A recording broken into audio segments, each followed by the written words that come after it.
Muy buenas tardes. Mi nombre es Ana Melena Sequeira Zuleta, estudiante de Psicología, 10º semestre de la Universidad Evangélica Martin Luther King.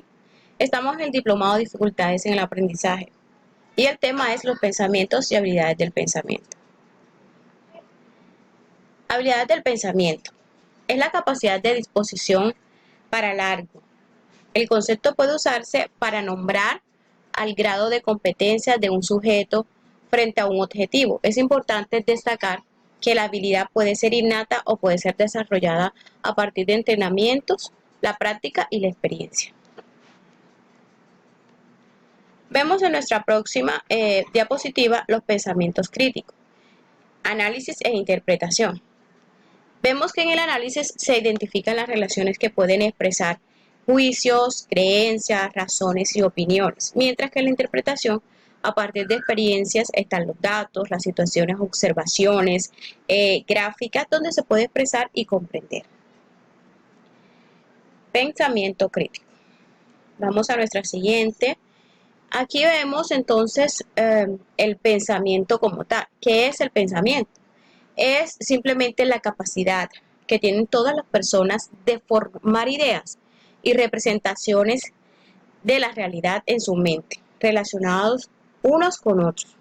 Además, es una cualidad humana, parte del ser humano, en la que se considera que se almacenan las ideas formadas por nuestra mente.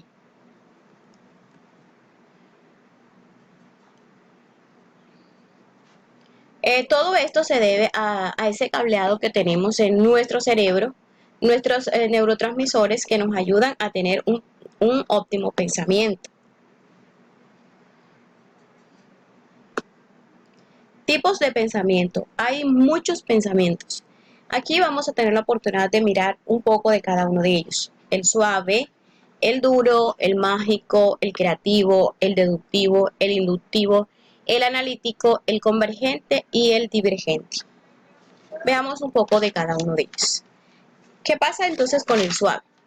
Digamos que este tipo de pensamientos se caracteriza por utilizar conceptos con unos límites muy difusos y poco claros. A menudo son metafóricos.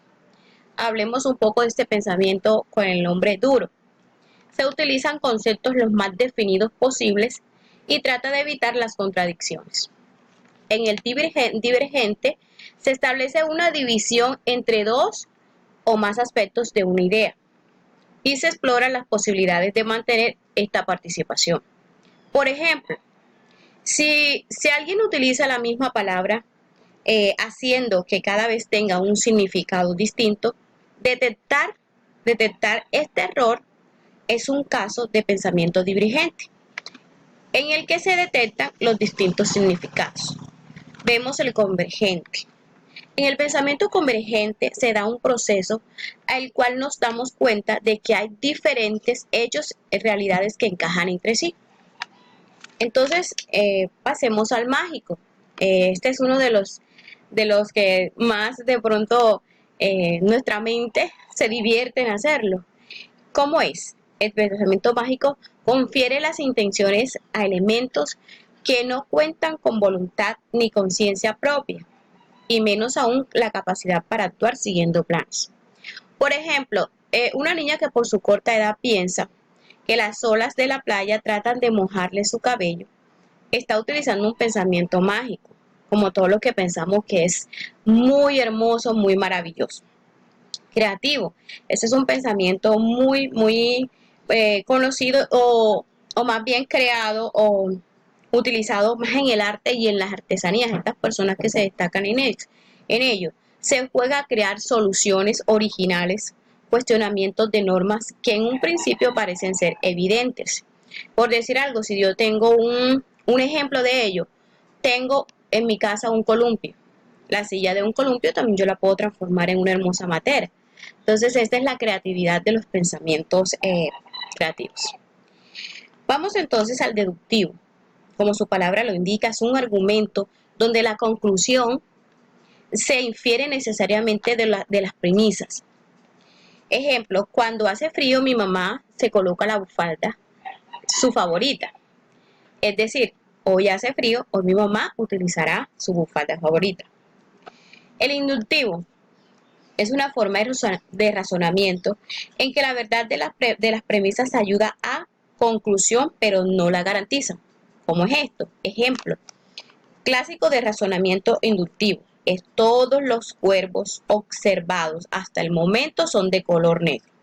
Es decir, que todos son negros porque todos los que hemos observado, los cuervos, son de color negro. En el analítico vemos que implica la aplicación de las reglas de la lógica y la búsqueda de la verdad. Siempre es muy lógica, mediante procesos indiferenciales. Además, desarrolla habilidades para razonar con orden, analizar, comparar y sintetizar. ¿Sí? Pasemos a nuestro siguiente diapositiva. Aquí vemos los tipos de pensamiento y pasamos a nuestra próxima. ¿Qué es el pensamiento convergente? Digamos que es un término creado, o sí es un término creado por John Paul Wilford, en contraposición del pensamiento divergente. ¿Sí? ¿Qué es el pensamiento divergente? Se mueve en varias direcciones en busca de la mejor solución para resolver los problemas a los que siempre enfrentan como nuevos. Vayamos entonces a observemos pensamiento divergente en nuestra diapositiva y pasemos a estas diferencias de estos dos. Al contrario que el pensamiento divergente, el convergente es la habilidad de encontrar respuestas únicas, racionales y establecidas a un problema. No se centra en las posibilidades o la creatividad, sino en llegar a la solución más adecuada de manera más rápida, lógica o precisa, utilizando para ello toda la información posible. ¿Sí? Entonces, miremos en la diapositiva las diferencias de estos dos. Quiero de pronto enfatizar o hablarles un poco sobre estas personas que tuvieron a bien poder tener en cuenta o la capacidad de poder investigar sobre estos pensamientos. Y hay muchos autores que han trabajado sobre las habilidades del pensamiento.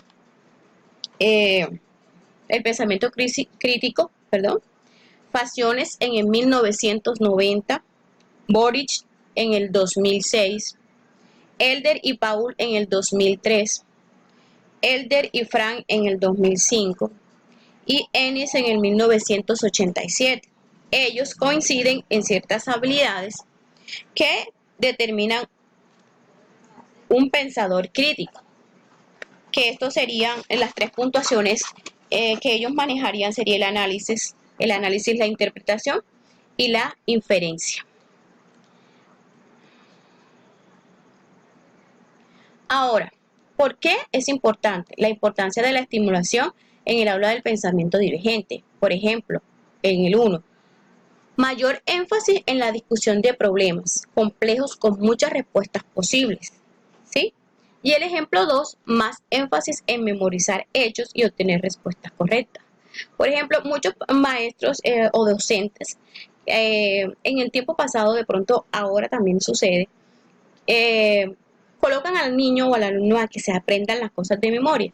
Y ahora lo que vemos es que es mucho mejor con los hechos, palpar, tocar, mirar lo que se está haciendo que el alumno pueda entender de una forma muy creativa. Esto es la importancia que se debe de tener estos pensamientos dentro de un aula de clases por el buen crecimiento, un buen aprendizaje de buenos pensamientos en el infante y aún en nosotros los que estamos estudiando aún.